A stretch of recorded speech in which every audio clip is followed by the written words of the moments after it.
It's a pleasure to be here. Thanks very much for having me today. It is a real pleasure to be here, and it is an incredible kind of honor to be able to come to Ukraine to talk to people about research that we've done on protests and social media, given how much people in Ukraine have been involved in our understanding of what happens with social media. Thank you.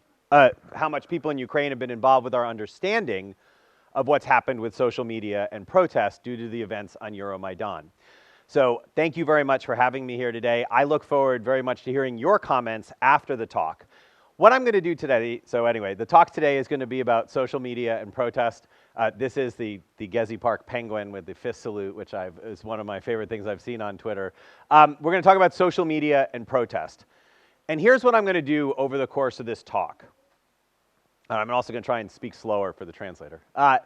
When I want to begin, before we get into any sort of data, I want to talk a little bit, just very theoretically, about how political scientists think about protest generally. So for those of you who've never had a political science lecture on protests, this is going to be a very brief sort of introduction to the way we think about individual level decision making for joining protests. So a particular way of thinking about this. Then, having talked about sort of social protest generally, then I'm going to talk a little bit about how we've thought about, from this theoretical framework, how we think about social media and protest. Then I'm going to show you three sets of kind of data, three sets of empirical results. The first thing I'm going to do is show you one application looking at social media and data in response, having to do with Turkey and Ukraine, which has to do with seeing whether we can sort of put to the test arguments that were made about earlier sets of protests, that social media was sort of on the side, it didn't really matter, it was orthogonal to what was really going on. So can we look at evidence that might suggest social media was important to what was going on with the protests? Then what we're going to do is, after that, I'm going to take you through take you briefly through another type of study that we've done, where we've tried to more explicitly use social media data to test the role of networks on protest behavior. And finally, at the end of the talk, I will talk very briefly about most of what we're going to be talking about is why ordinary individuals, which probably includes some of you in this room, choose to participate in protests. At the very end, I'm going to talk a little bit about elite usage of social media during protests. So we're going to try to hit this from all angles. Okay, so how do political scientists think about whether or not people choose to participate in protests? As much as protest decisions may feel very emotional, may be a result of motivation, intrinsic motivation, may involve of controlling, we tend to apply this kind of expected utility model from economics, which would say, when you're thinking about a protest and you're thinking about an individual's decision to participate in the protest, there are some known costs to participating in the protest. If you're at a protest, you can't do something else. That something else might be working in your job and making money. That something else might be attending an important lecture at your university. That something else might be being warm and inside watching television instead of freezing on the Maidan in the middle of December. Right? So there are some costs that are known. Then there are some costs that are unknown. When we think about protests, the unknown costs tend to revolve around the possibility of retribution for participating in the protest. So, are you going to get arrested? Are you going to get physically harmed? Are you going to get worse than physically harmed, right? So we think about those as expected costs. And for those of you who've taken economics or who've done this kind of modeling in politics, the difference between a kind of known cost, we sort of know what that's going to cost us, an expected cost, we have some idea of what the cost will be, and then we have some sort of probability that we think it's going to happen. And you just sort of multiply the two together to get the sort of utility cost of this. Then we have the same thing from benefits. Benefits might be, you like participating in protests. It's more fun to be at a protest than listening to a lecture at your university in your statistics class, right? You think the last time you went to a protest, you met someone who you went on a date with afterwards, right? Like, so you enjoy protests. You get some utility from participating. It makes you feel good about yourself. When we think about expected benefits, obviously whether you're going to meet someone who you can go on a date with afterwards is uncertain also. But what we're really talking about here when we think about these things of expected benefits is whether the protest will succeed. So there's some benefit that you expect to have happen if the protest succeeds. So when we think about this in terms of electoral fraud, that's most clear, right? If you're protesting against electoral fraud, like in the case of the Orange Revolution, you're going to succeed if the election gets rerun again, right? Now, you don't know if that's going to happen. And a lot of protests, you think there's a low likelihood of succeeding. Some you might think there's a higher. So when we think about how individuals whether individuals participate in protests, we often think about this from this framework, that people will participate if the benefits, which are broken down to these known benefits plus these expected benefits, exceeds the costs, these known costs plus the expected costs. And this is just a way of thinking of the different things that go into the decision to join a protest. So if this utility is positive, if it's greater than 0, the person will participate in a protest. Now, why do we use this framework? We obviously know that most people aren't sitting down and saying, well, let me write this down and do the math in my head. Well, it's helpful because it allows us to get at sort of different hypotheses about why people participate, why people don't participate. One of the most interesting hypotheses, one of the most interesting kind of theories that's emerged out of political science to think about this individual level participation is the tipping point theory of Timur Karan. And he argues that there are 3 categories of people at any given time, right? There are people who, no matter what is going on, will dislike the regime so much they will always protest against the regime, right? There are also people who really like the regime and they will never protest against the regime. Then there are people who will protest, but only in the right circumstances. And in Karan's model, he makes the right circumstances has to do with the number of other protesters. And if we want to think about this not in terms of numbers, we can also think about it in the paper about this. He talks about it in terms of percentages, right? So there are different types of people. So these always protest people, they'll protest even if nobody else is out on the street. But then you can think of 10% people, that if 10% of the population is protesting, they'll join the protest. Or 20% people, they need more people to be protesting, and then 30% people, etc.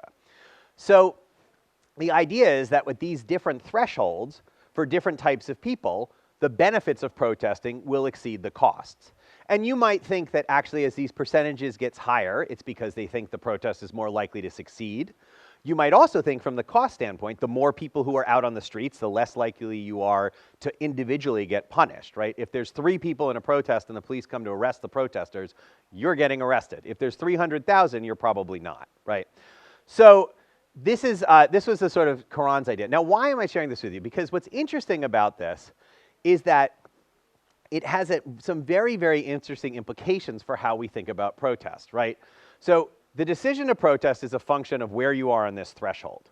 And in Karan's world, everybody is somewhere on this threshold.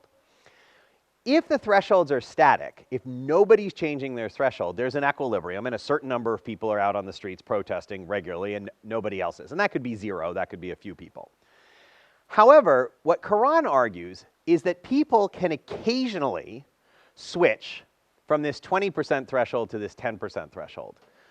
Why might this happen? Well, something happens in your life, the regime does something that totally annoys you, and you flip your threshold, right? So maybe it's a personal thing. You get asked to pay a bribe. Maybe it's a corruption scandal. It makes you upset, feel that the regime is not to be trusted. But what's really interesting about Karan's model is he argues that if the thresholds change, right, then the protests can change. But what's incredible about this is that the protests can change very rapidly. Now, you have to do a tiny bit of math in your head, but if this is perfectly set up so that most of the population is at 20% or higher, right, and you've got no one at this 10% level, then everybody's going to stay home because you never get the 10%, when you have 0% on the street, you then get 10% out, you never get to that 10% point, which kicks it over to the 20% people. So everybody stays home. It looks like the regime's really popular. But if just a few people flip from 20 to 10%, then if the sort of crazies who are out on the street normally all the time, right, are out there, then all of a sudden these people who used to be 10%, 20%ers, they come out on the street. Well, then the remaining 20%ers see 20% on the street, they come out, then the 30%ers come out, then the 40%ers, etc. So the kind of crazy implication of this model is that you can go from very low levels of protest suddenly to very high levels of protest. And what's interesting about it is that most people don't have to change their feelings about the regime at all. It's just the expected costs and the expected benefits of participating shift slightly because a few people change their preferences, and it has this cascading effect. Now, Karan was writing this about the 1989 through 90 and 91, the sort of original collapse of communism. He was writing it about this period of time, which completely took scholars by surprise. Nobody saw it coming. I mean, we can find one person who you would have written about it and stuff, but anyone who saw it coming was ignored, right? And so the question was, how did you suddenly have in these societies where, 6 months earlier it looked like there was total support, so much support for the regimes would never crumble, suddenly have 1 million people who came out on the streets? And what's interesting about Karan's theory is that it has an explanation for what's known as preference falsification. Now, scholars have always been puzzled by the fact that if you ask people in oppressive regimes before a massive protest, are you willing to come out on the streets? Most of them will say no. If you ask them after the protest has taken place and the regime has fallen, most of them will say, yes, I was willing to come out into the streets, right? Now, obviously, there's some opportunistic behavior going on here. Some people like to update their personal histories to look like they were on the winning side or to, send signals about what they said. But what Karan tells us is that actually, you can have this happen and everyone's telling the truth.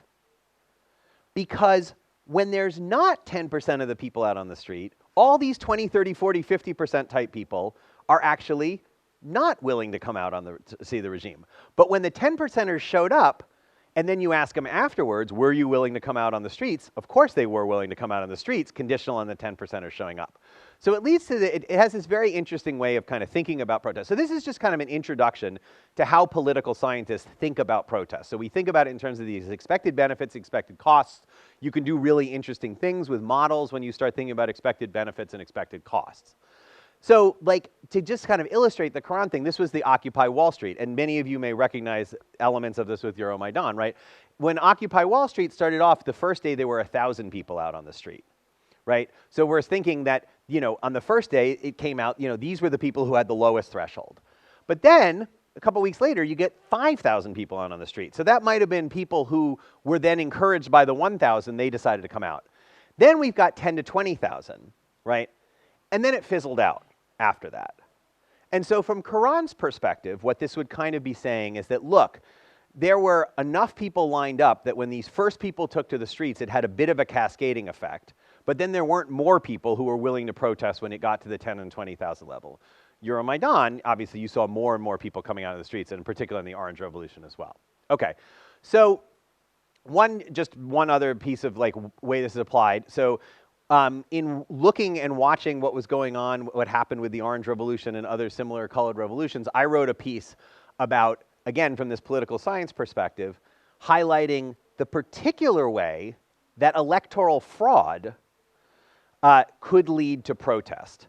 And again, the argument here is that you use this sort of cost-benefit analysis, and that I argued in this piece that when you have a situation whereby, oh, I forgot to set that up. All right, my next thing. All right, I forgot one thing. All right, when you have a situation whereby you can, if you're oppressed by your regime and in a normal course of life, you don't like the regime you're living under, but if you want to take a stance against that regime, it can lead to a situation where you're likely to bear the cost of that protest. If you're doing it alone, whether it's refusing to pay a bribe in a situation where you're expected to pay a bribe, whether it's standing up for something, if you're doing it by yourself, you're likely to pay the cost of it. Moreover, the benefit of one person standing up against a regime, if you're upset about corruption in your society, if you personally refuse to pay a bribe and you don't get to see a doctor because of that, does the regime change the next day?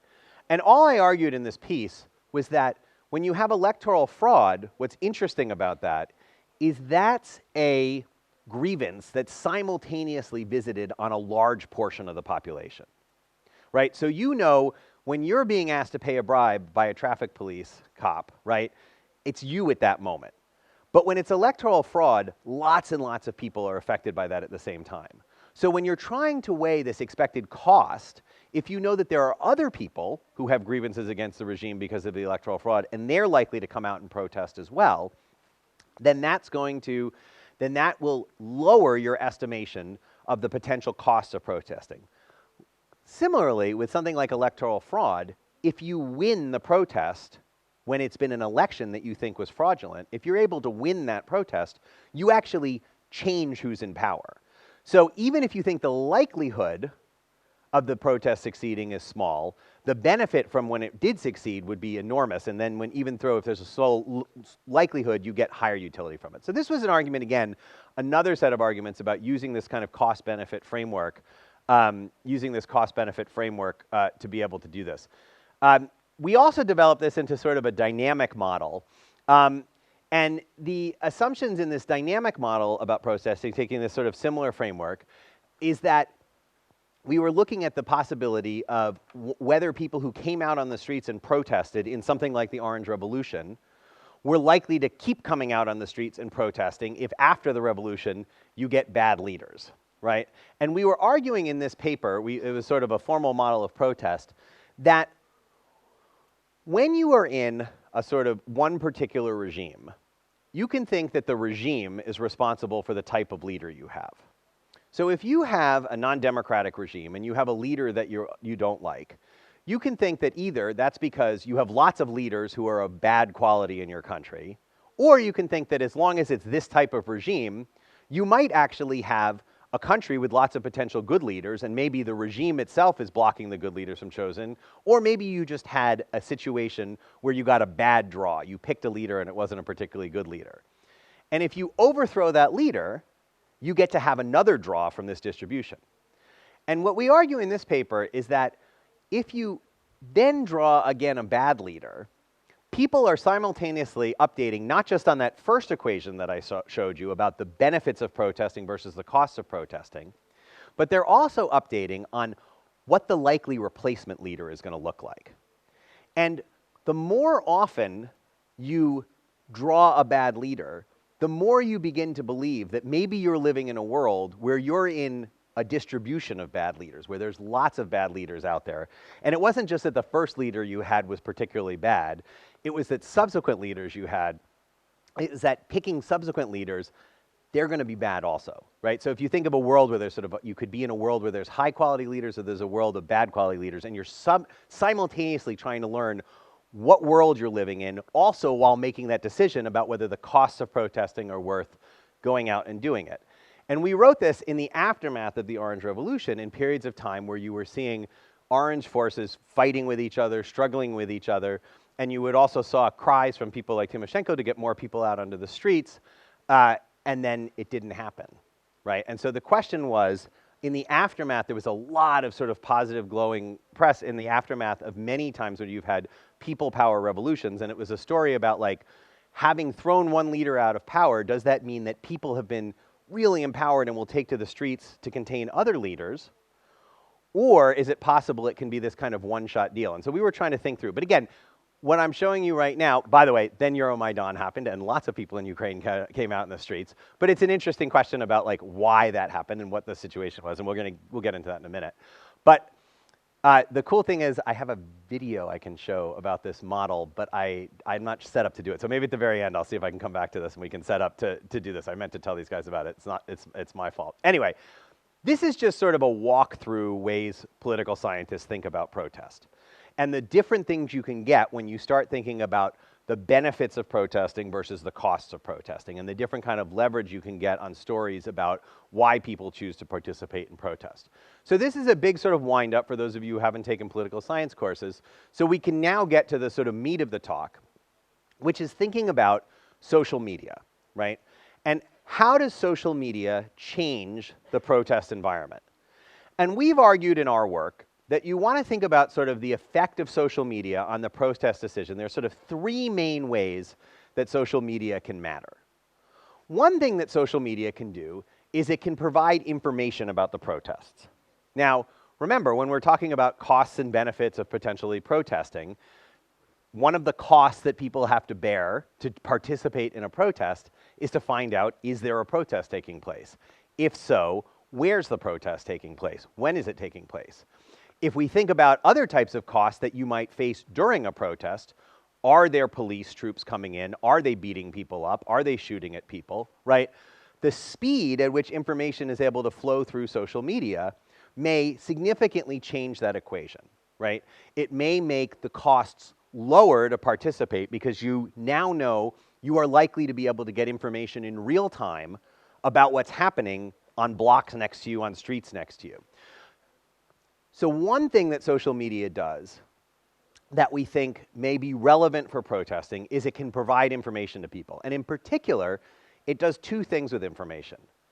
The first thing is that pre-social media, most of the information citizens get about politics came from hierarchical networks, top down. You heard about something because it was on the news, because you read about it in a newspaper. Even if there was going to be protests and you saw it on a flyer, that was someone from an organization communicating information to you. Social media changes the nature of this information in the sense that all of a sudden you have the possibility for horizontal spread of information. So that means, again, for thinking about information about protests, that means that if you live in a society where the state controls the traditional hierarchical forms of media, it gives an opportunity for information to spread in new ways about the information related to the protest. And if that information is able to lower the costs of participating in the protest, then that's one way that social media usage can facilitate protests. The second thing about social media that's a big deal, it's not just that it's horizontal, but that it's faster. It's just much faster than anything we've had before, especially in terms of horizontal citizen-to-citizen communication. It can spread information within the country, but the other thing it can do is it can spread information outside of the country, right? And again, if we think that people are thinking in terms of costs and benefits of participating, if you think the regime is less likely to engage in an armed crackdown if the world's watching, the fact that information can spread so quickly from what's happening in one part of the world into the international news media could also play a part in people's thinking about these kinds of decisions.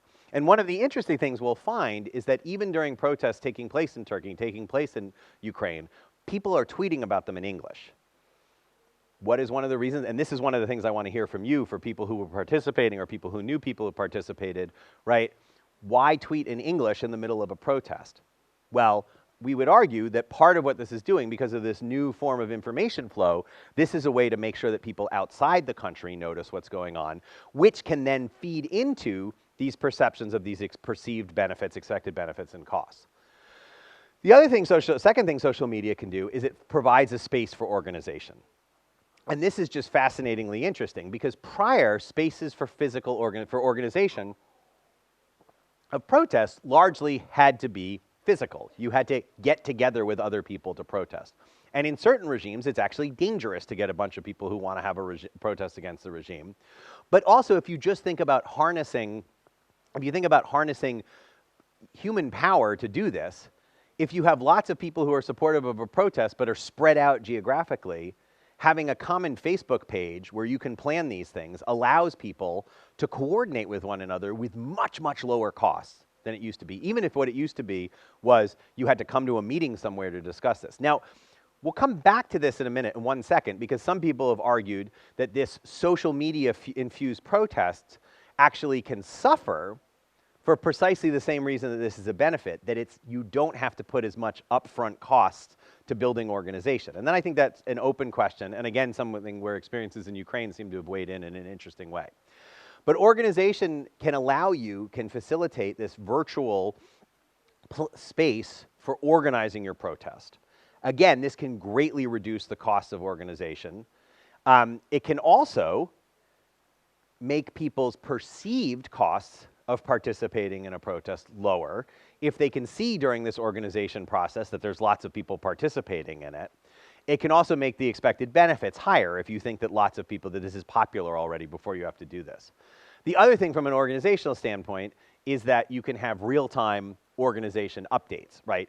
Changing things on the fly as things are needed in one place versus another place. You have a way that people can look at their phones and see what these organizational updates are, which of course is much, much, much faster and much, much more efficient than it would have been done previously in the sort of the pre-social media and especially the kind of pre-mobile devices network.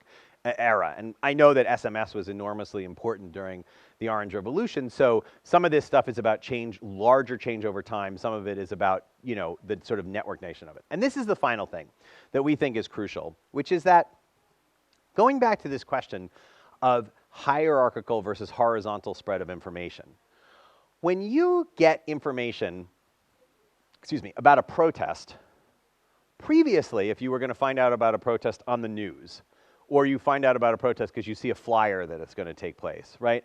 These are essentially abstracted sources. You might be very supportive of the protest, you might be very supportive of the idea, but it's sort of an abstracted source.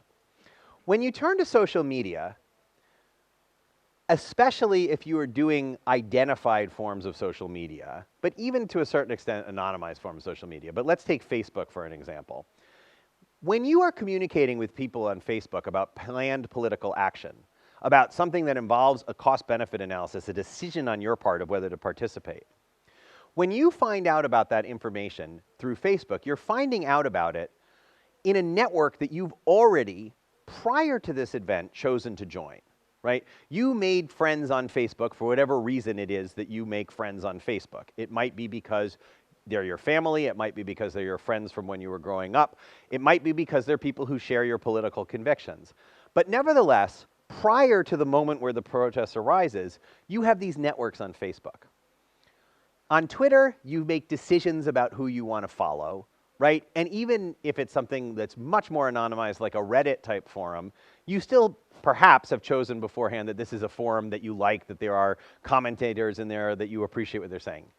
The point is, when this information comes to you, it's not coming from you from this abstract hierarchical source that you read about it in a paper.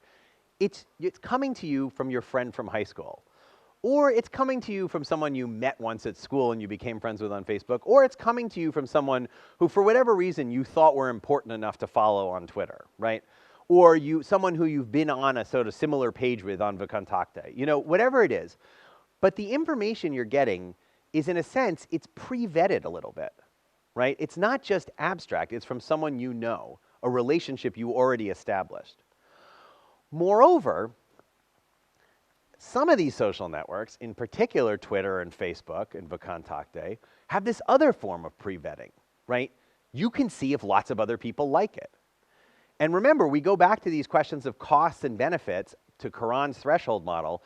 A lot of this depends on how much you think other people are going to be participating. Well, Facebook brings you a built-in way to see if you think other people are going to be participating. Obviously, the sort of now famous Mustafa Naim post that started, if 1,000 people like this, we'll go protest tomorrow, is like the most clear imaginable implication of this concept, right? That literally said what I'm talking about as a theoretical concept. But even when you don't have things that are that explicit, anytime you're doing this, the information comes, you know who it's coming from, you have a pre-existing relationship with them, and you can see whether this is popular, whether other people think this is a good idea as well. Now, the other question about networks, which I'll come back to briefly a little bit, but again, I kind of want to hear about from you, is it's been argued that these online networks are somehow less important or less durable over time than offline networks. That precisely because it's easier to find people in a short period of time on a social media to coordinate on a protest, precisely the same thing that allows protests to kind of start up out of nowhere without the organizational background that might have been needed 10 or 20 years ago to do this, that somehow that makes them less durable because people can disappear more quickly. That those times of sitting in a cafe discussing in hushed tones whether or not you were going to take to the streets and how you want to encourage other people, that those build bonds that are not there in these online networks. I think that's an open question, and I think that there are things that have happened in this country that have put a little bit of pushback against that argument, but there are obviously peculiar situations in this country that might account for that. But anyway, this is a way of thinking, having started from this idea that we think about protest as this kind of utility maximizing exercise, and that's not meant to strip any of the sort of normative benefits out of it. Those utility frameworks can be like, I think this is the right thing to do. I get a lot of benefit out of doing it, whether it's going to succeed or not. It's just a framework for thinking about it, but it brings us to a way that we can think theoretically about how social media matters. So we sort of leave this part of the talk thinking about information, organization, and networks being important here. And we can, obviously, the great thing about social media data, there's always so much of it, you can find something that proves your point no matter what, which is why you should always be skeptical anyone just throws up a bunch of tweets on a whiteboard and says, hey, look, here's evidence of it. But here's illustrative examples, right? This is information, right? This is information. Real, usable, real-time information. You know that tear gas they're firing right now? Wash your face with milk, it won't sting as much. That's information real-time in the middle of a protest that can potentially lower the cost of participating. This will be familiar to many of you. These are particular Facebook pages from Euromaidan, which was, in some senses, and I'm going to talk about the history of protest on social media and the study of it in a second, but in some senses, these are some of our most clear empirical examples of organization that takes place online, for protests, both ahead of time and in real time. And the fact that this is all documented sort of shows exactly how this stuff can be used. So Ukraine is sort of at the forefront of when people are sort of able to show evidence of this kind of organization. Then when you talk about networks, right, again, it's not anonymous information. It can be your friends getting at you. Where have you been? I'm waiting for you. Let's go to, these are from Turkey. Let's go to Taksim. Or this is one of my favorite. What are you doing at a bar? You should go to Gezi Park. These were translated from Turkish, obviously. Okay. So in a recent paper co-authored with a student of mine from the SMAP lab, who's now going to be a postdoctoral fellow next year at the University of Madison, Wisconsin, Megan Metzger, we wrote a piece that just actually appeared in Slavic Review in the last week or so. So you can go get this. And what we essentially did was we took this framework and we looked at everything everybody had written about the use of social media during Euromaidan, and we sort of went through and reviewed from this particular framework. Was there evidence of information being spread on social media about the Euromaidan protests? Was there evidence of organization taking place? And then was there evidence that these networks mattered? And you can go through and read the article. We obviously, in the article, we found a lot of support for all of these different things, but we learned some interesting things. So we looked actually at social media usage, and one of the big things you saw was that there's Twitter use spikes during key events during the Euromaidan protests. So you see a huge role when you collect data on Twitter related to Euromaidan. When things are happening, it goes up, suggesting there is this case. We also, this thing that I mentioned a moment ago, we found evidence of this tweeting in English and talked about the informational role of sort of spreading information internationally as well during the protests. When we looked at organization, we went back, looked at a lot of these Facebook pages, but also surveyed a lot of studies who had done this. For those of you who participated, we found that there was an awful lot of organization from those pages I just showed you that was taking place on Facebook. We found Facebook to be more important than Twitter for pre-organization, although Twitter played an important role during the protests, again with these big spikes. And then we were fortunate enough that a woman named Olga Onek, who's a professor at the University of Nottingham, went and conducted surveys on the Maidan while the protests were taking place. And from the basis of these survey research, she found as much as 50% of participants in Euromaidan reported when asked how they had found out about the protests, saying that they found out about it on Facebook or on Vkontakte. So that this was an awful lot of people who were actually spoken to said that social media was one of the reasons they knew to come to Maidan. And again, I'm interested in people's experiences here. So anyway, if you want to see what other people have written about this incredible event that took place in your country, this is a sort of nice summary of what was out there in terms of social media and what people have written in the first sort of year or so afterwards about social media and Euromaidan. Stepping back from that for a second, one of the interesting things when you start to look at the empirical work on social media and protest is that there's this sort of evolving history, right? It starts with in the aftermath of the various colored revolutions, and as the colored revolutions took place, there was always this rush to name the next one, right? Once there was the Orange Revolution and you had the Rose Revolution, then you wanted, remember in Lebanon, they had the Cedar Tree Revolution and they had the Blue Jeans Revolution in Kyrgyzstan. I don't think that one ever really stuck, but so you have different names for these things. And then there was this outbreak of protests in Moldova, and people were using Twitter during the protests in Moldova. And so people rushed in, and I will admit to being guilty of this myself, and I had a blog post and we called it the Twitter revolution, right? It just seemed great, like you had a one-word name that you could attach to this thing. However, in the aftermath of this like initial enthusiasm, and there definitely were people using Twitter during this case, people dug into the empirical data a little bit closer when you weren't just doing immediate reporting on it. Apparently there were like 100 Twitter accounts registered in the entire country of Moldova at the time. It was unclear whether this had the big effect that it did. Then there's been some pushback on the pushback, but that was sort of the first time you heard about social media and protest. But where it got the most play was after the Arab Spring. And the Arab Spring was posited to have had this huge role for social media in mobilizing people in Arab countries, and in particular in Egypt. However, in the aftermath of that, there was a lot of pushback about whether that had been more sort of sensationalism on the role of the news media, because social media was new and it was sexy and it was interesting, and that it was missing what was going on, which was much more sort of face-to-face contact organization on the ground. And people pointed to things like small numbers of tweets, so not really clear how many people were using social media. Then there was people doing studies and pointing out that a lot of this activity was in English. And so if there was all this social media activity, but so much of it was in English, did this mean it was stuff that was actually relevant to what was going on the ground, or was it a bunch of journalists and academics and observers in the West talking about these events on Twitter? And then there was real questions about how much of this social media activity was actually going on within the country. So there was, and then, to be honest, there's been pushback against the pushback. So you hear, yes, maybe there weren't that many people on Facebook, but people were just, flyers were being posted on Facebook that people could then print all over the place and distribute those flyers. So there's been an ongoing debate about this. But this led us to then you had sort of essentially Gezi Park in Turkey, where all these stories, where in the first 2 days of Gezi Park, there were more tweets about Gezi Park than there had been in the entire Arab Spring. And we ended up sort of trying to think through these critiques seriously.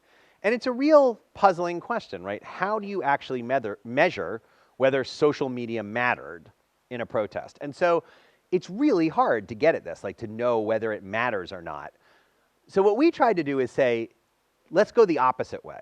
Let's take these critiques that were made about the Moldova Twitter revolution, about the Arab Spring, and say, what would lead us to think that these critiques were right? And then say, if we have a whole bunch of things that would lead us to think that social media didn't matter very much to a protest, to the occurrence of a protest, have much of an effect on what's going on the ground on a protest, what would be things we could find that would convince us it didn't matter? And then we'll try and find if those things are true. And if none of them are true, then we're going to be left with it's difficult to tell a story that it doesn't matter. Now, it's just not the same thing as saying we've proved that it's had a causal effect, that protests wouldn't have taken place without it, or anything like that. And what we came up with was that, look, if none of these things hold, then I think you could easily tell a story that there's social media discussion of a protest, but it's sort of completely orthogonal to what's happening on the ground.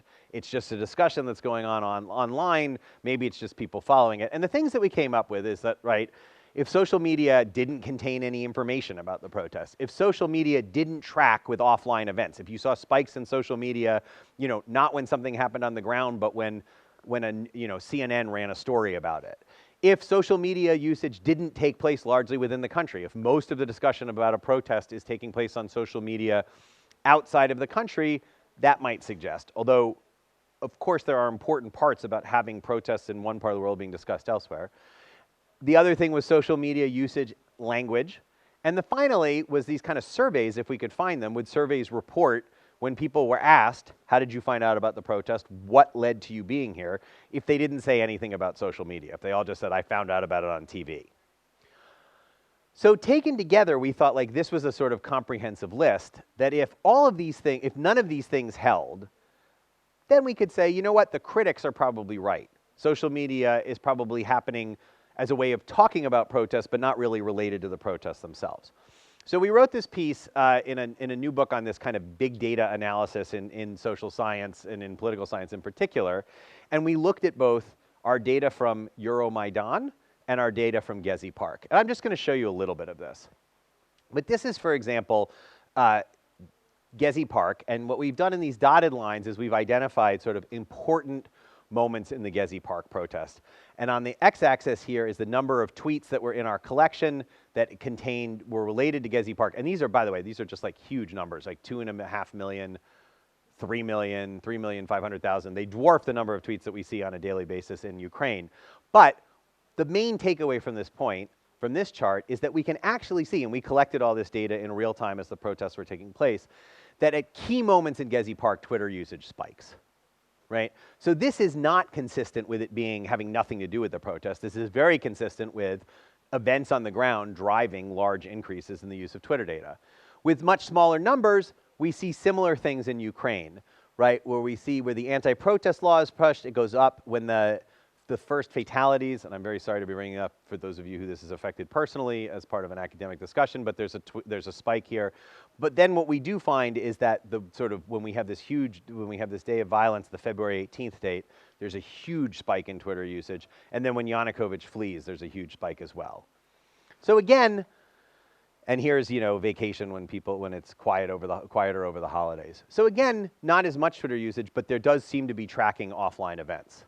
When we looked at languages, this figure, when we finally put this together, sort of put an end to the discussion that, oh, yes, there's our protests outside of the English-speaking world, but the only thing social media is the English-speaking world discussing it, the kind of critiques that had been made about the Arab Spring.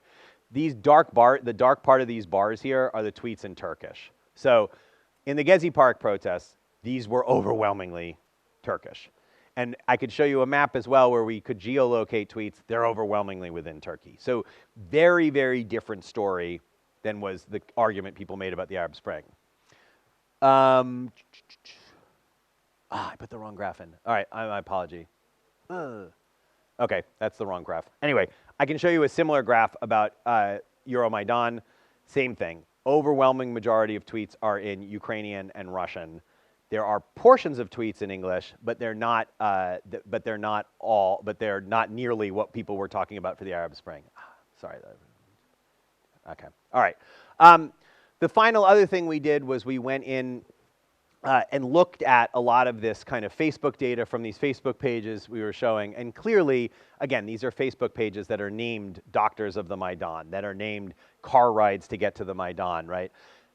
But you obviously find during Euromaidan, and for any of you who are involved with this and who are using Facebook at the time, there was a tremendous amount of information being put up that is legitimate organizing information. When you read these things, you see these things are things that are being used to organize protest. Okay, so our conclusion was that in all of these categories, and I mentioned the survey data to you earlier, in both Turkey, we didn't have a survey in Turkey, we had a survey in Ukraine, but then for all the Twitter data that we looked at and the Facebook data that we looked at in Turkey and Ukraine, there was always evidence in these categories. And remember, the thing we thought we can conclusively say was that if we didn't find evidence in these categories, that social media was not having an impact on the protests. So it's really hard to accept the conclusion that social media was unrelated to the protest. So we argued in this piece that whatever the debates that were out there before about Moldova, about Iran, about the Arab Spring, about the relevance of social media to what was really going on, Euromaidan and Gezi Park sort of put rest to this. And now there's lots of other protests that have happened since then. But that in these cases, it's really hard to find the evidence you would want to find to say, oh no, social media was not related to the protests.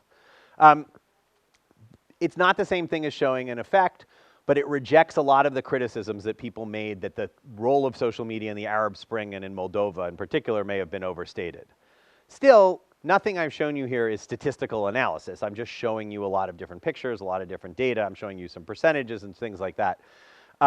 So we came up with another idea for a way to try to look at the effect of online social media networks on protest participation.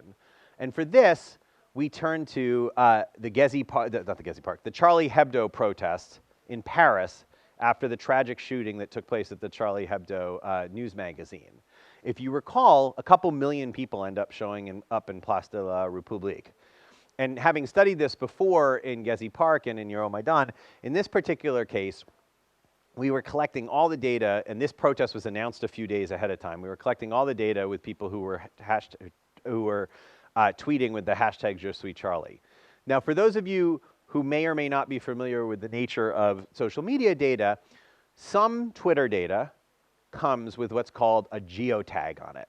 If you, on your phone, if you go and look at the permissions that you give to Twitter, if you allow your tweets to contain your geotag location, then when you tweet, in the metadata of your tweet, there will be the latitude and longitude that you are according to sort of GPS positioning or cell tower positioning or something that gets you pretty well in a small area. Because there were so many people at this protest, and because there were so many people who were tweeting about this protest, even though small percentages of people geocode their own Twitter data, like between 1% to 5%, depending on what the incident is you're looking at, in this particular case, we were able to identify 764 people who tweeted with that Je suis Charlie hashtag during the time of the protest from the area right around Place de la République. So we got as good as we were ever going to get using social media data, an indicator of people who had participated in a protest. And what we did at that point was two things. The first was we built out an actual two-hop network from these people. So what we did was we went, and another thing that if you're on Twitter and your account is public, anyone who wants to can find out who you follow and who follows you. So what we did with these folks who we knew who were participating in the protest was we went in and we got a list of everyone they followed. And then we got a list of everyone those people followed. So we had two-hop networks at this point. At the same time, and this is what you almost never have in these kind of studies. Well, you never have networks this big in these kind of studies, but you never have this also. We also found, because there were lots of people tweeting about this, we found 1,000 people who were in Paris also tweeting about the protest using the Je suis Charlie hashtag, but who were at least 5 kilometers away from Place de la République when they did it. And this became our control group, right? So these were people who should be fairly similar to our protesters. They're in Paris on this day, at this time, and they care enough to tweet about Je suis Charlie, but they chose not to attend the protest. And then we did the same thing with all of these users. We collected their one-hop followers and their two-hop followers. And then as a third robustness test, I'm not going to show you any of that stuff, we actually a week later, in the following week, we just collected a random sample of 1,000 people tweeting in France who weren't in Paris, just to do this again. What this ended up with between these two groups, the control group and the treatment group essentially, was we had networks with 130 million nodes. So by taking the people at the protest, the people not at the protest, who they followed, and then who those people followed, that actually got us to 130 million different Twitter accounts to build this network. All right, so then our theory was essentially, and I'm not going to go into the details of this because you need background in kind of this kind of network analysis and the way people do networks, but hopefully I can explain it just very conceptually. Our basic theory is, it has long been argued, and again, we can go back to this kind of cost-benefit analysis for reasons why you might think this is the case, but that people's decision about whether to protest is not just their own decision, it's influenced by people in their networks. So the expected costs, the expected benefits, what people around them think about the protest. And so our argument is that if more people in your network are planning on going to the protest, you're going to be more likely to plan on going to the protest. And so what we tried to do was we tried to measure a variety, and network sciences, if you're in network sciences, you can correct me on all of this, but there are a bunch of these different network measures that allow you to try to get at how dense your network is, essentially, how many other people are in the network that are doing something similar to you. So in this particular case, we measured first direct ties, which was essentially, was there someone in your network who was also at the protest, right? So someone you followed, were they also at the protest? And then of all the people you followed, the proportion of them who were also at the protest. So it's a couple different ways to get at the same sort of basic concept, direct ties between this. And we compared this to this random group of people who are also in Paris to see what a random 1,000 people in the streets of Paris, what they would look like in terms of direct ties as well. And of course, these numbers are astronomically low because there's 2 million people at the protest. And by the time we get to people with Twitter accounts, people who geocode, people who end up in our data set, it's a tiny proportion of the protesters, right? It's like less than 1/100%. But the interesting thing that we find here is that when we look at the differences in these proportion of direct ties in the protest set, and we just, obviously this should be a proxy, because like your friend might be there and not be on Twitter and these sorts of things, but the proportions are just, they're 10-fold greater or 20-fold greater. Right? These proportions of direct ties in the group that chose to protest as opposed to the group that doesn't choose to protest is just much, much higher. The same thing we did this when we looked at what are called strong ties, like whether you follow someone who follows someone who also someone who you follow, does that person follow that person? These kind of connected triangles and things like that. And again, we found this sort of just much higher, much larger proportions of people with these denser, these stronger ties, not the direct ties, but the strong ties, in our group that participated in the protest than in our group that didn't participate in the protest. Now again, this isn't an experimental framework. We didn't randomly assign some people to use Twitter and some people not to use Twitter. We didn't randomly assign people to follow people. So again, we're still not showing causality. But what we did find, and we got a control group and we said that, look, people who showed up to protest, there were more people from their networks at those protests than if you just took, on average, a group of people and said how many people would normally be in your networks when you just grab 1,000 people from the streets of Paris on a given day. Not on any given day, on the day of this protest. The thing that also makes us feel much more confident that we're really picking up something dramatically different here is that when we replicate this with just the sort of Paris, with the French treatment from the next week, just people in France generally, we get very, very similar results to our control group. They look really similar. So we really do think our control group is doing a good job of picking up what does a network generally look like of random people, and what we find is of the protesters, it's tighter. So that's really consistent, and we do at least have statistical evidence here. It's correlational evidence, not causational evidence, but we at least have statistical evidence here, and it's the first time, you know, prior to us doing this study, the way people looked at whether your networks affected protest would be things like you'd survey someone and say, hey, tell me 4 of your friends. Did any of them go to the protest, right? Like, and so it's useful and it was a new way of studying it, but this allows us to get at much bigger networks. Now, we are not claiming that Twitter networks are the same as your offline networks, as your real friends, but it is a network that you chose to join. And from the point of view of testing the effect of networks on protest, we're able to do this. All right, so finally, we're about to wrap up. I just want to say I've been talking to you a lot today about how individual citizens make the decision of whether or not to participate in a protest, and then ways in which social media could impact that decision to participate in a protest, and then I'm showing you evidence about the protesters themselves. The reality is elites also use social media. This is your mayor, not your mayor, sorry. This is the mayor of Kiev, sorry. The mayor of Kiev, not the mayor of Kiev at the time, but we see elites using social media. Here's Poroshenko using social media. Here's Yatsenyuk using social media. What is particularly interesting about this tweet is that this is when he was rejecting the Yanukovych offer in the middle, well, towards the very end of the towards the end of Euromaidan, with this famous tweet where he said, no, at Yanukovych, we're finishing what we started. The people decide our leaders, not you.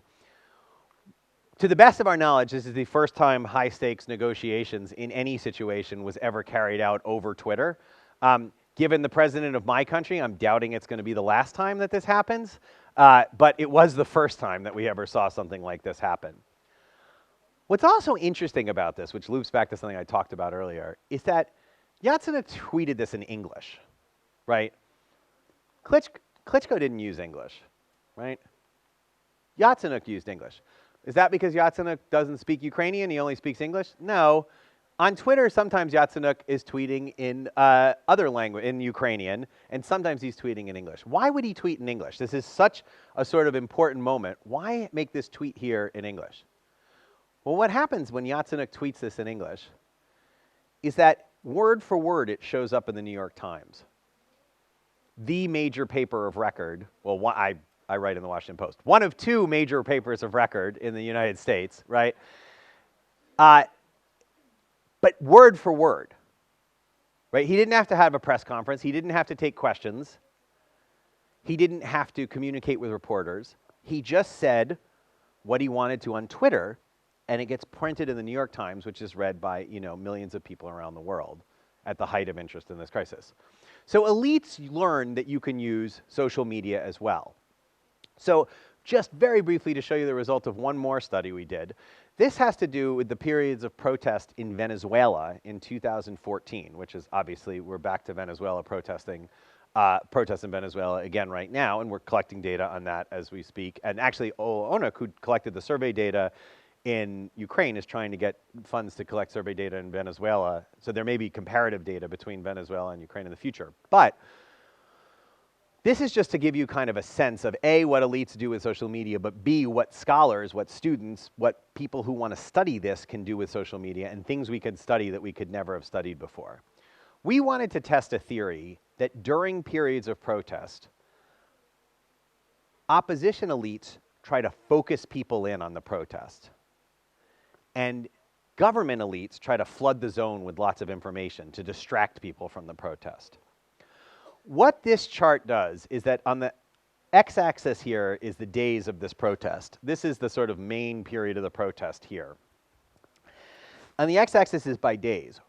It turns out Twitter's huge in Venezuela. And so we collected all the tweets of every member of the Venezuelan parliament over the course of this crisis. And then what we did is we pooled these tweets by day.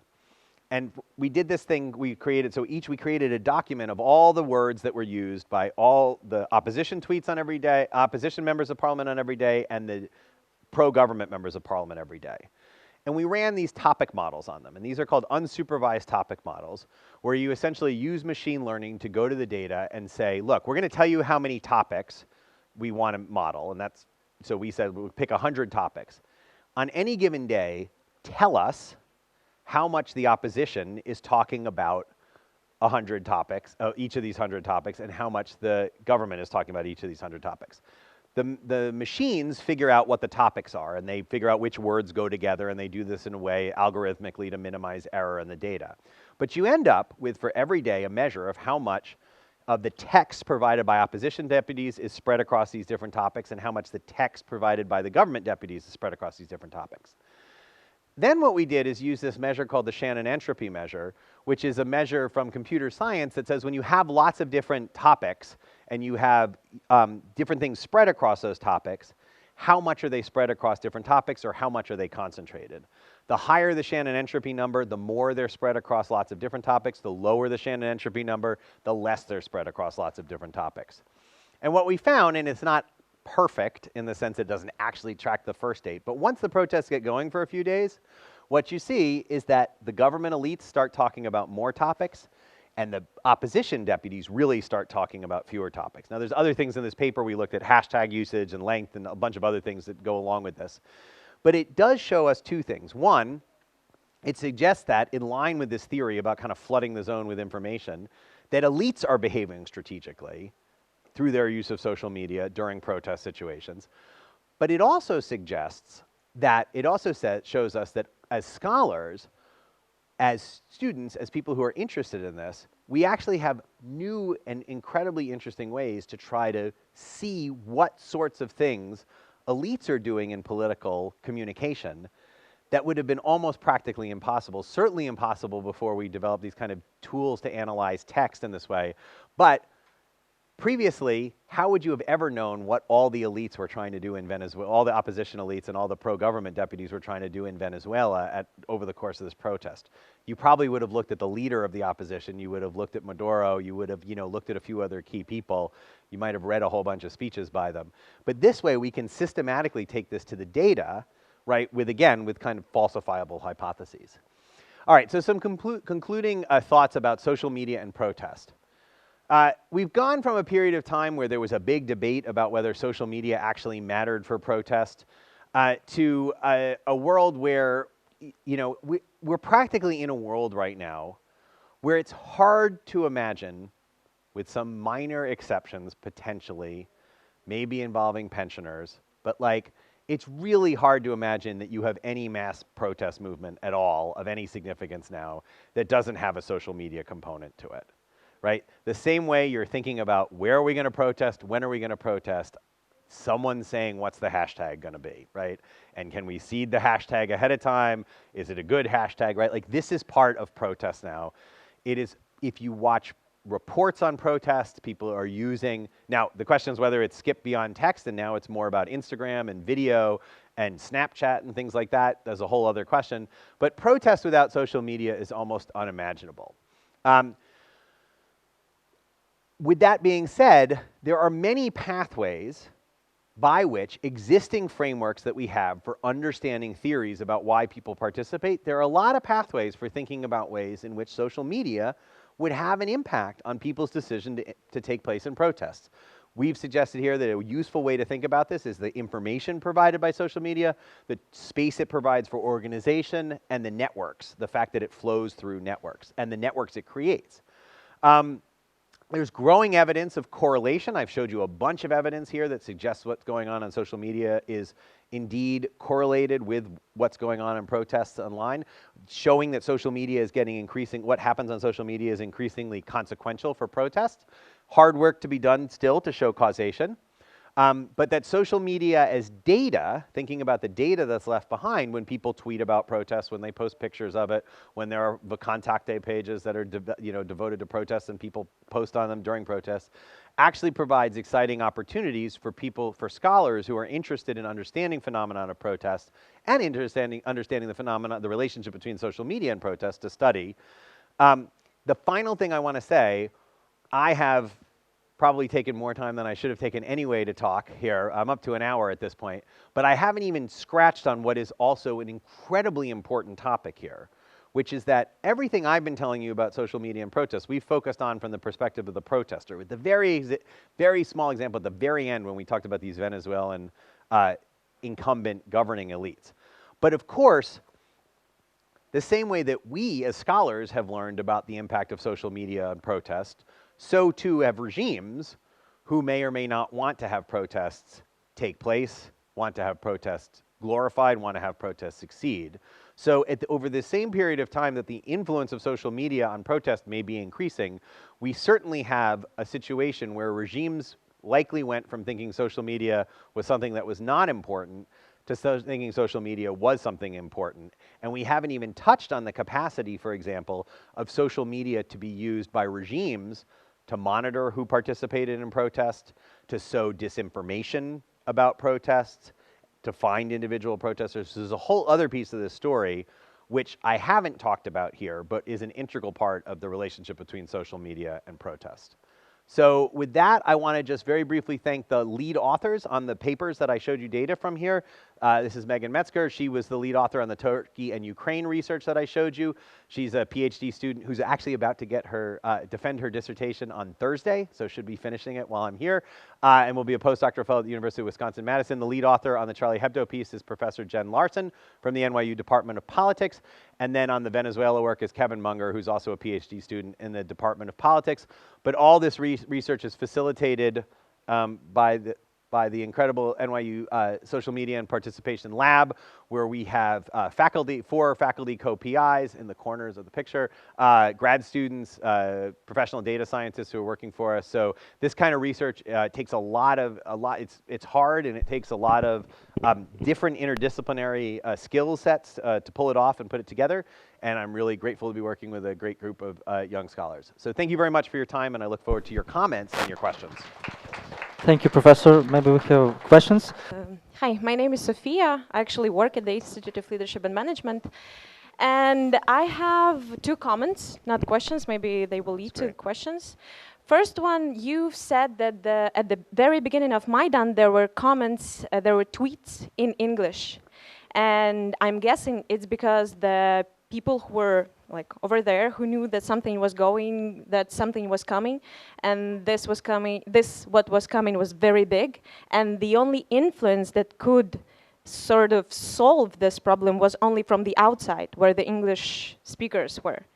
And another one comment, I would say that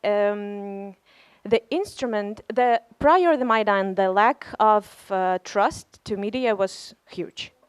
And the instrument that was chosen by media at that time was online stream. And it was a very smart instrument, I would say, because the people could actually see what was going on. And we personally sat in front of the computers. We were not in Kyiv, and we were just watching what was going on. So I think that this was very smart idea. Yeah. Thank you. Thank you very much for your comments. Yeah, and I apologize for putting the wrong, that right figure was in there up until the last second, and then I think I adjusted something and ended up with the wrong one. So I need to go back and look and see when the English tweets started. I don't want to be on record right now saying it was from the very beginning. I just said that throughout Maidan, there's more English tweeting than there is in Turkey, but it's nothing like what people argued about the Arab Spring, that it was 2/3 of the tweets or over half the posts or something like that. On this second question about the online streaming, yeah, so 2 points about that. One, we talk about that in the article, and people have written about it, and that is very well documented, the role of online streaming. The second thing is just a larger point that's brought up by this. Nothing that I have tried to do today is to say that only social media matters, right? Lots of people found out about the protests from TV. Online streaming was hugely important. Offline networks were obviously important, right? Even just looking at the pictures here at Catholic University of students who traveled together from Catholic University to go to Euromaidan. You know, sometimes when you focus on a particular topic as a scholar, people then interpret that to mean you think nothing else matters. So not the case in the slightest. So like, and I think a number of these things are actually very symbiotic, right? Social media becomes a good way to spread the word that they're streaming video, right? And we haven't teased that out, but actually it would be something interesting to look at in our data to see the extent to which that happened, and was there more, I mean, it would be curious to see, like, it would be interesting actually to go and look and see if at some point there starts to be, you know, in the beginning there's almost no mention of Hradska TV, then there's a big mention, then it hits a point where everybody knows about it and you don't have to keep tweeting about it. So that would be interesting. There is one, let me see what that one figure was that I put in here by mistake and see if it's the right one, if it's the one I was thinking of.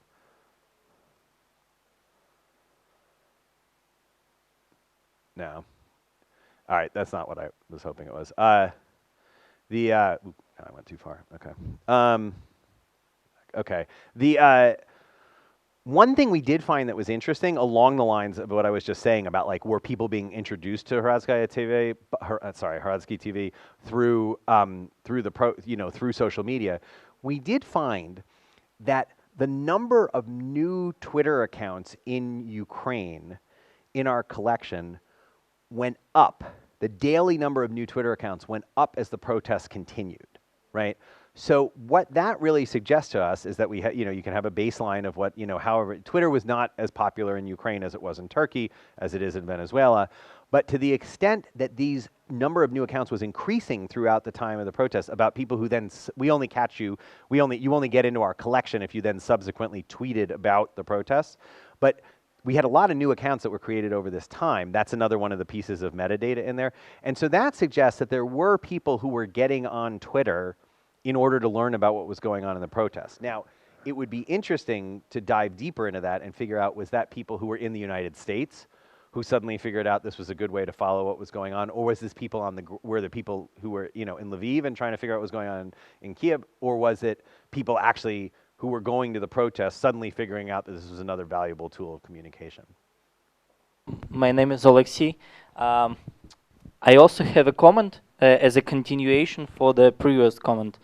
I'm one of those who created accounts on Twitter during the revolution, from the very beginning of it, from Euromaidan and then Revolution of Dignity, because at that time in Ukraine there was no 3G internet. It was only Edge, and Edge, it was slow, quite slow. And Twitter is much easier to receive messages and information than any other social network, because like you download the page one time and you receive a lot of updates. So maybe my comment can be interesting for you. Yeah, super interesting. So yeah, and again, it was the reason why I created account at this time. So have you stopped using Twitter now that there's faster mobile? Yes, I don't use it anymore. Because it's easier on your phone to get. Yeah, I use Facebook. It downloads faster. So no, okay, that's right. We won't tell that to Twitter, but yeah, that's super interesting, right? Yeah, and we have heard that, and I forget whether we mentioned that in the paper, but people have written about the speed. But thank you very much. That's super interesting. My name is Yegor. Thank you for a very interesting lecture. I have maybe some technical question for you.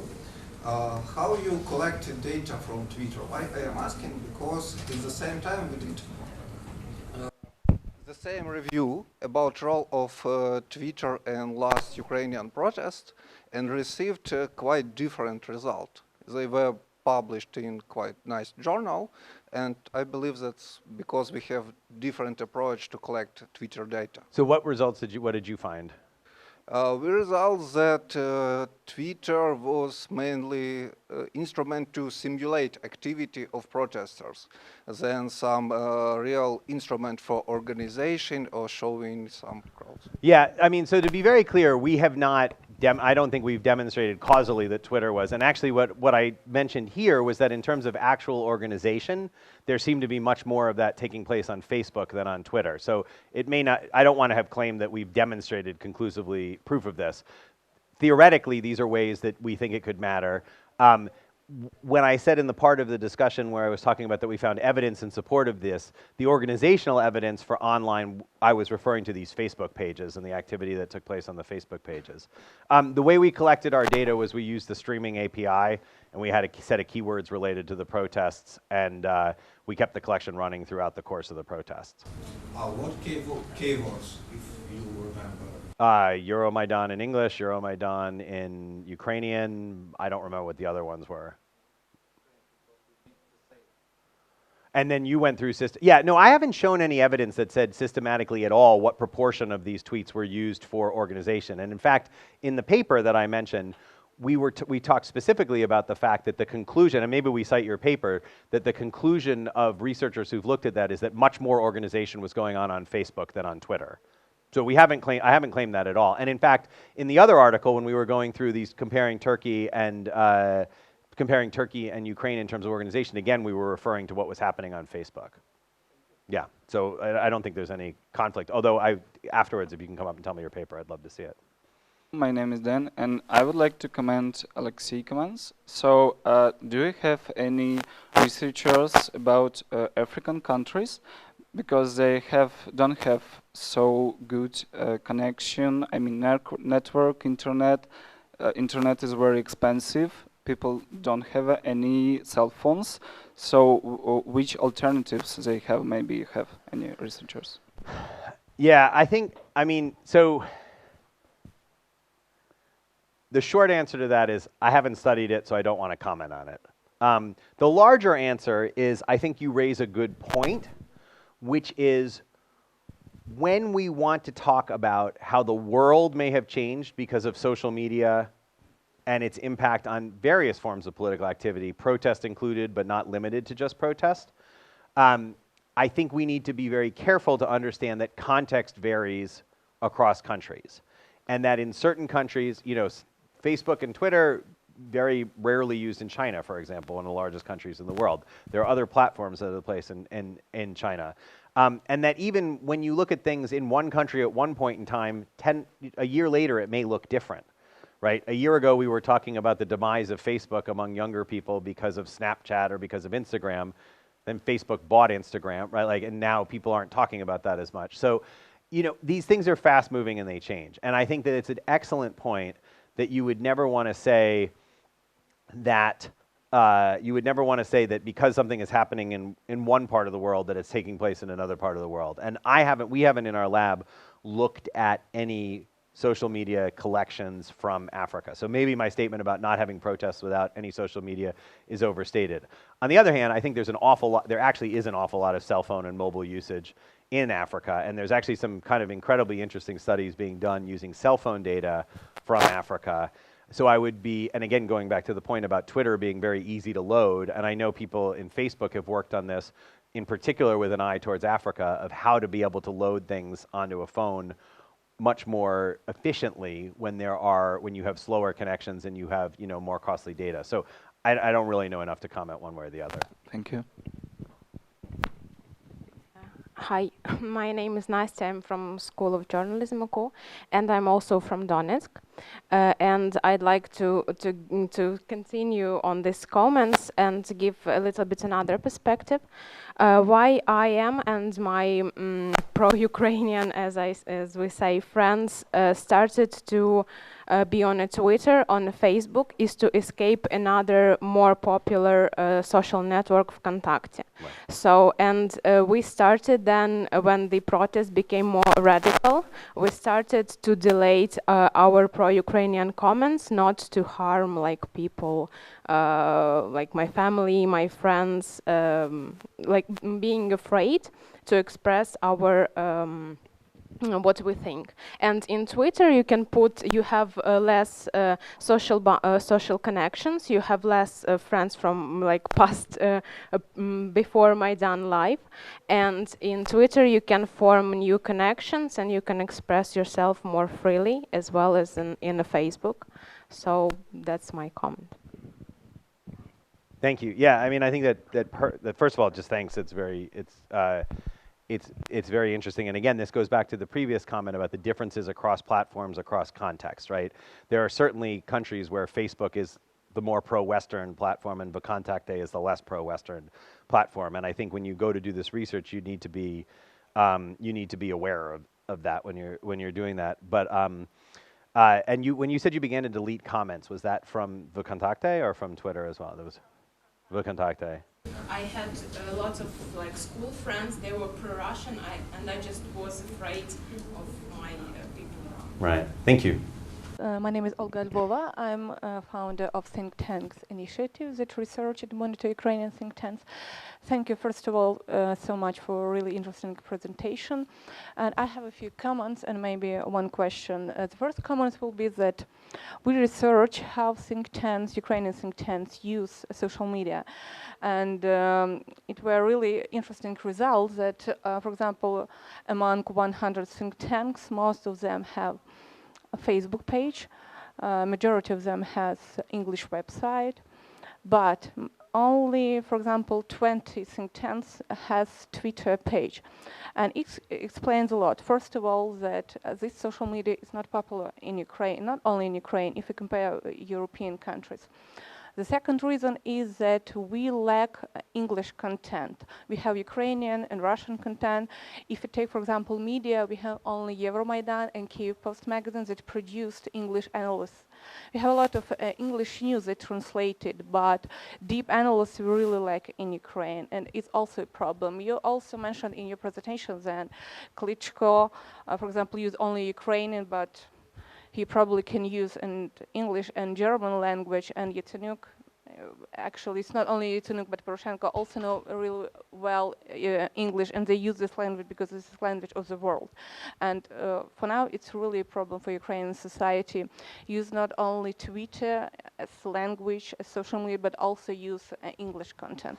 And my question will be, are you researching only protests and social media, and are you correlated it all to undemocratic regime? For example, are you researching protests also in European countries? Also, you mentioned France and, for example, the United States of America, because if you remember a few months ago, Trump adopted law, really hard law on immigration, and there are huge in the United States. Have you noticed any correlation between social media, actually, and Twitter? Thank you so much. Yeah, thank you. Thanks for your comments. I really appreciate them. So the answer is yes, we did this one study in France. You know, one of the interesting things about studying social media, and in particular using social media data to do it, is we've sort of followed events around the world as they've taken place, particularly in this protest study, and sort of adapted to things on the fly a little bit. With this. I don't have an answer for systematic comparisons. We have collected all of the data from the Women's March, which was this huge protest that took place in the United States right before Trump was inaugurated. So we have all of that data. We have all the data collected with the Black Lives Matter March. We have not analyzed either of those yet. And so I can't tell you anything about comparative results. And a lot of what we've been trying to do in these initial stages is just figuring out how to measure this stuff, what we can conclude from it, what we can't conclude from it. I will say we've done a little bit of work we had a little bit of Occupy Wall Street data, and we've done a little bit of work with that, with trying to look at the types of appeals that were made and the types of appeals that were resonating. But that was done by the psychologists in the lab, and I wasn't involved with that research, so I know less about exactly what's going. But I believe they have a paper that's going to be submitted soon about using that language. So. Yes, it's a totally interesting topic, but no, I don't have anything that I can tell you kind of interest on it. Now, I would say, you know, to me, I think there is a particularly interesting dichotomy between protest in regimes where the protesters fear crackdown from the government and protests where they don't. So the extremes of this, obviously, is like the Charlie Hebdo protest, which was completely supported by the government, and Euromaidan, where there was a serious threat of crackdown from the government, and Gezi Park, where there was crackdown. In between, you get more democratic societies where you can get in trouble with the police while you're protesting, but the idea that they're going to come out and shoot you is much less. Much less of a concern, much less of a worry. So it's not necessarily government sponsored. So the Women's March was, well, it was the last day of the Obama administration. So, no, it was the day after the inauguration, actually. I think it was right after the inauguration. So it was the first day of the Trump administration. So it wouldn't have been supported by the administration, but there wasn't a sense of the kinds of threats that might exist in less democratic regimes. Good evening, my name is Pavlo, I'm from School of Public Management. I'm from Kiev and I was participating in Maidan almost every day. And I would like to thank you because this research is extremely important for Ukraine now because we don't know what will happen next day. And after Maidan, I went to Eastern Ukraine as a military volunteer, and I was fight at war against Russia during 1 year. And I was at battlefield, I was badly wounded. And I also all these fights, and now I clearly understand that directly battlefields, it's less than 5% of this war which is happening now, because we call this hybrid war, because our enemy very strong at propaganda, media, things. So I would like to ask, have you done such researches about wars, about conflicts where different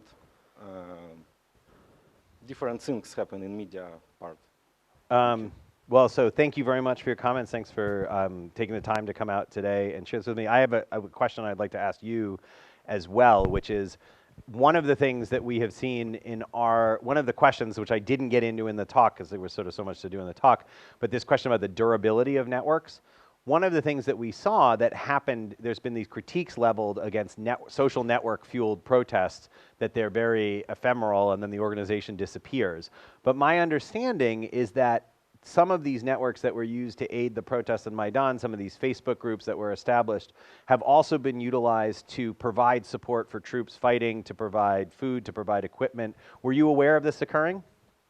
Of course, because when it was beginning of this war, only volunteers helped.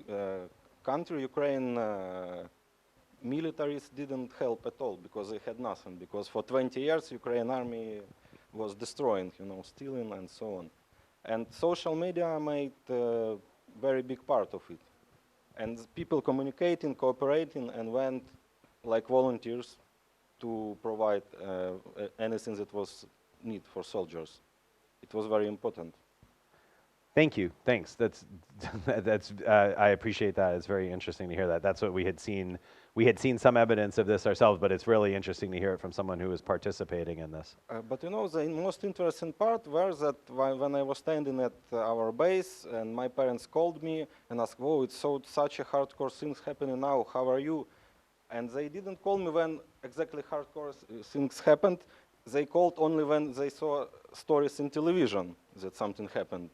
So, and at that moment I start to understand that how media is important. And when I saw how people react on what is shown in TV and how it's shown, by what angle, I understand that exactly shooting is not important to compare with media and internet and how to show it to people. Right.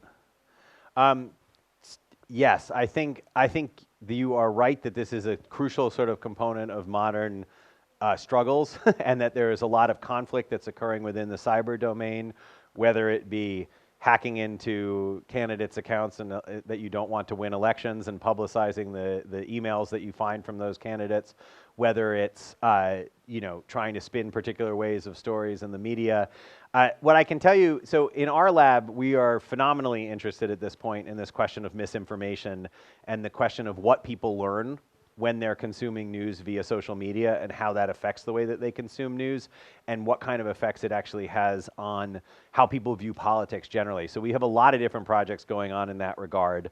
One of which we have focused on the British elections, and we've looked at whether when you get more information about issues from Twitter, when you see more information about issues on Twitter, whether or not that increases your knowledge of what's actually true, or whether it makes you less likely to know the actual truth. Like many things, it actually turns out to be kind of nuanced. In some ways, seeing more information about stuff on Twitter actually improves your knowledge. In other ways, if you see, for example, if during the last campaign in Britain, you saw more information from the opposition Labour Party about the economy, you were more likely to think, actually incorrectly, that unemployment was higher than it was. If you saw more tweets from UKIP, which is the anti-immigration party in Britain, about immigration, you were more likely to think immigration, the number of immigrants in England was higher than people who had seen fewer tweets. So we're beginning to try to sort of dive into this stuff. We're working on studies from the United States, trying to look at who consumed these sort of fake news sites. We had these sites in the last US election, which were clearly made up newspapers. I'm not even getting into sort of extreme reporting, just like purely things that were made up. And we have some data on that. We're beginning to look at that kind of data. We also have a much larger project going on, which is about thinking more generally about how competitive authoritarian and authoritarian regimes respond to online oppositions and the different tools that they use in order to respond to opposition. And that's gotten us into the world of sort of offline responses, like changing the legal infrastructure so ISPs can be sued for information that's posted online, to taking over companies and essentially nationalizing companies, to physically intimidating independent journalists, to online responses like trying to restrict people's access to opposition information online. So this kind of, when we think about the Great Firewall of China and censorship in that regard. And finally, to engagement, which is this sort of trying to change the online conversation. And that can include this kind of propaganda-based news, but being spread by bots, the use of trolls. And so we are interested in sort of all of these different things. And I think the one thing encouraging I can say to you is that you may have known this was a problem in Ukraine for a while. After the 2016 US elections, I can tell you a lot of people know this is a big problem, and there are tons of resources being put into trying to figure out how to deal with this in a way that you may have wished was happening a couple years earlier here, but now it's definitely got people's attention. Thank you. I just wanted to ask, my name is Mila, I study here at the Institute of Leadership. And my question is, maybe you could track some increase of number of accounts in Russian, for example, because it's interesting because of this hybrid war or informational war we have, and there was a huge increase of fake accounts in Facebook who were communicating with our people at that time, and it's interesting whether it was possible to track that. If you to track who created them? Oh, no, not who created, but whether there was an increase in number of Twitter accounts and Facebook accounts in Russia. Right. So Facebook is more complicated because Facebook accounts are private. The main people who set their Facebook accounts public tend to be politicians or companies or journalists and stuff like that. So it's a lot more complicated. On Twitter, yes, it is possible to track. It's certainly possible to track the number of accounts that are created once you have a collection. You have to have some way that you're collecting this. If you have access to what's known as the fire hose, which is all of Twitter data, you can absolutely do this. There are research institutes that have access to this. It's expensive, but more than that, it's like really hard to store it because it's enormous. So my lab does not have access to it, but we can, like I said, that there were Twitter accounts, more Twitter accounts being created over as the Euromaidan period went on. We are able to track that, so we can look at the creation of accounts. The other thing that it is possible to do is to identify automated accounts. So what we call bots, accounts that are controlled by algorithms as opposed to being controlled by humans. And we are working on papers that are looking at exactly that topic. I will say one cautionary word about that is that there are an awful lot of automated Twitter accounts on Twitter. And it is really important that no matter what your collection that you're collecting, you not ascribe motive to those accounts until you actually look at what those accounts are doing. So if you see a rise in bots in Russia, right? That doesn't necessarily mean that the Kremlin has produced a whole lot of more bots, right? One of the things that we find in looking at Russian Twitter data that bots do a lot is tweet news headlines. Now, that may actually be for the purpose of manipulating search headlines.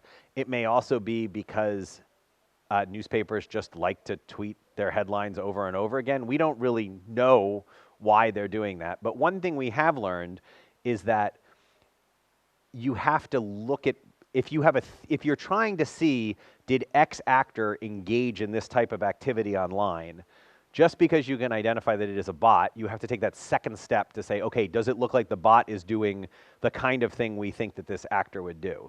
The other thing, the other caveat about this, and this is one of the things we're working on in our lab, is that when you say, can you track the number of accounts that are doing X?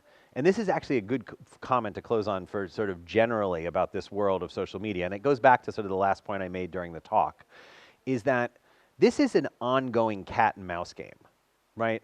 And Twitter likes to kick bots off of Twitter, right? So when there are simple bots and Twitter figures out how to kick them off, and you as a scholar may figure out how to identify them, the people who made those simple bots may figure out how to make more complex bots that Twitter's not as good at kicking off, but all of a sudden you can't find them either. So it's important to understand that this is a kind of fast evolving world, and because it is based in technology, and this kind of technology is advancing so quickly, it's always tempting to take the moment that you're in and say, wow, we figured out this is the way the world is, and this is going to be really great going forward, as people originally said about after the Arab Spring, right? Like, oh, this is going to be, there was a Stanford political scientist, Larry Diamond, who coined the phrase liberation technology, that Twitter was going to, set people free. And there's a temptation, I think, at this moment to say, everything about the internet is going to be a disaster for democracies because it's flooding the way, but now that these issues of misinformation are known about, right, there are all sorts of people and money going into trying to figure out, and the platforms themselves are thinking about in a way that they weren't thinking about 6 months. Do I know if that's going to fix the problem? No, I don't know if it's going to fix the problem, but I do know that things are going to happen in 3 months that I wouldn't have known were going to happen right now. So it's important, this is always important in the study of anything, not to get too caught up in the moment you're in your larger interpretation. But I think when technology is driving the changes, it's even more important. And if we go back to the question about, if you think about that you got an account during Euromaidan because Twitter was the only thing that would load on your phone, right? And now we've got, video conferencing that we can do on our phone. That's 4 years, right? Like, what are we going to have in 2 years on the phone that we can do over the networks that we don't even know about right now? So maybe I'll end, or do we have more questions? Oh, we have more questions. Okay, great. Okay, hello, my name is Anna Maria Luchaka. I'm a PhD student in Lviv National University. First of all, I would like to say thank you for your great lecture. I do my PhD research also about the social networks, but in the philosophical point of view. And my hypothesis is that the opposite view, that social networks can help to establish the civil society because people can accumulate their social capital. And this social capital, based on what we call trust, can help people to build a good ties that will help them to be more proactive in civil society in building what we call the democracy. Have you ever been thinking about the social media as the source of democracy, or just as the tool for building democracy? Thank you very much. Thank you. Can I ask you, before you hand the microphone back, just to clarify? So are you arguing that people are building additional, so from a sort of Putnam perspective, that you need social capital in order to have a functioning civil society, and once you have a functioning civil society, you're able to constrain government in a way that's amenable to a more sort of democratic functioning of an accountable government? Are you arguing that by participating in online social networks, people are building social capital purely through these kind of online interactions, or are you arguing that they're sort of becoming more aware of how much social what's exactly the I just want to get a little bit more. So the point is that people who are in social networks, they have these ties, what you were talking about. So these ties are their social capital, and the quality of and from the quality of this social capital depends how much active they will be in the democracy, in the democracy, if you can say so. Will they participate in the civil society? Do they, if and I think that we, from the discourse that people build in social networks, we can see that if they are the part of the democracy society, if they post something like about Euromaidan, if they were active there, so they find themselves the part of this, all these things, or they stay passive, they don't use the same words, they write about the other things. I think that social networks help people to build discourses based on the social capital, and then they can build a real civil society. What do you think about it? I hope you're right. I mean, hope so. It's a very optimistic scenario. I mean, I think that's great. I think it's great that you're doing the research. I think it's a really valuable argument. I'm looking forward to seeing, you know, what you learn from doing this. As I said, like, I think we're in a moment right now where a lot of people are thinking about this kind of information warfare and this post-truth society and the propensity of social media to lead to more polarized societies, and there's a lot of negative attention to it. So, but what I just said a moment ago is that we tend to get too focused on the moment we're in. So I think it's great that you're still sort of doing this more on the more sort of optimistic side of its research, because a lot of people are looking at the sort of pathologies at this point. I find it a totally credible argument. And actually, when we first started working on this, and the sort of argument that we were sort of responding to was the slacktivism argument, that people, you know, don't do real political action because they click on a link and they like something and then they think they've been political and then they go about their life and do everything else they're doing. I had argued at the time that there was another way to interpret that, which is to think of social media as kind of a gateway drug for realizing your political impulses, right? That you might not be the type of person who would just go out on the street or join a political group, but in the course of your daily life, when you're on social media for other reasons, you realize that you're liking some posts that have to do with politics. You're maybe then getting involved in a discussion. Then maybe you join a group on Facebook or on Vkontakte that is involved with this. And then maybe you're actually in a situation where you've self-realized that you have more interest in this than you thought you had interest in. So that's a sort of similar type argument, that actually these online social networks can be translated into sort of offline activity. In the sense that one interesting thing is that, you know, before Euromaidan, one of the big slacktivist arguments was that you never had a protest that was sort of in this kind of social media milieu, kind of coming out of nowhere and largely organized online, that ever succeeded in accomplishing anything. That was the argument made about Occupy Wall Street, that yes, it was this great phenomenon that everyone was very excited about, but it didn't do anything. Euromaidan actually obviously changed that story dramatically. So I think that's, yeah, I mean, I think it's totally interesting what you're studying, and I think that's, you know, and I think that it's important. It's always important to sort of look at a lot of the different effects that are potentially out there, and so I think it's great that you're doing that. So we have the last question. Yeah. My name is Ivana. I am a lawyer, and thank you very much for your lecture. It's very interesting for me as a lawyer, and. We said all time about positive aspect of social media to the protest, and maybe you can say something negative, negative influence of social aspects to the good result of protests. Let me make sure I have the question. You want to? So I think we've talked about a lot of things that may be negative about social media, and the biggest thing right now that people are, the two biggest things that people are concerned about in terms of social media usage maybe having negative ramifications back for quality of governance is, one, whether this is, social media has, because of this lack of sort of lack of hierarchical structure in the delivery of news media, that whereas in authoritarian regimes where the state controls the news media, that accessibility of having sort of peer-to-peer vertical distribution of news might allow actually corrections to a state-sponsored news media that's not reporting the truth, but is instead giving very slanted views that are in favor of the state. That in democracies, where you actually have in the past had mainstream media that was sort of gatekeepers of the truth and had journalistic standards, and the people who were doing the reporting were people who went to journalism school and who learned how to be journalists. Social media has now allowed anyone with a computer to become a journalist, and so that allows standards to slip. It makes it easier to publish things that are inflammatory. It makes it easier to publish actually just stuff that's flat out made up, and then post it online and hope that you get lots of clicks on it so you can make money off of it. So that's one big negative aspect of it, right? The second aspect I think that people have pointed to is whether the nature of the way social media has altered the economics of mainstream media, which is to say that companies now are more likely to make, two things have happened. One is that companies are more likely to make money if you click on their articles, right? We have driven into a kind of click-based economy of news media consumption.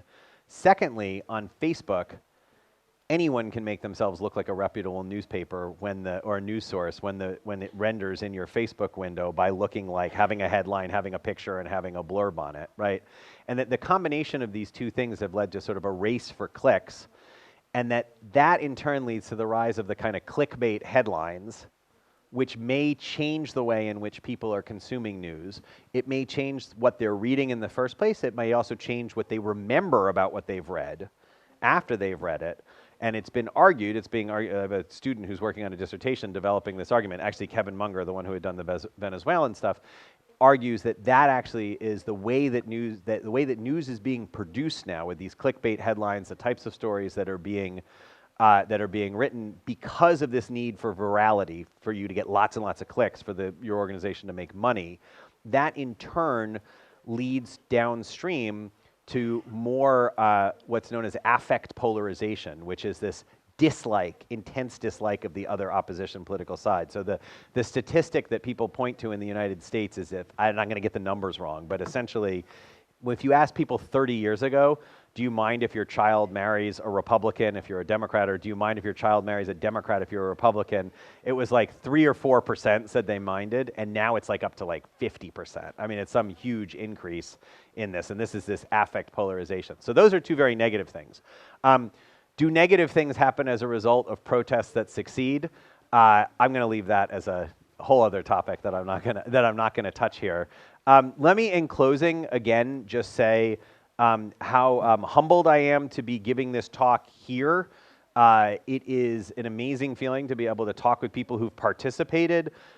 We have studied this intensely. We've been really interested in what happened in these developments, and the idea that you who are participants on the ground are willing to come out and listen to me talk about the research we've done. Many of you have said you've appreciated that we're looking at what happened in your country. I appreciate that you're willing to give me, as a foreigner who's not Ukrainian, the ability to come in here and talk about my research and be treated seriously in what I'm doing. It means a lot to me, and it's been a real pleasure to participate here today, and thank you very much for your time. So.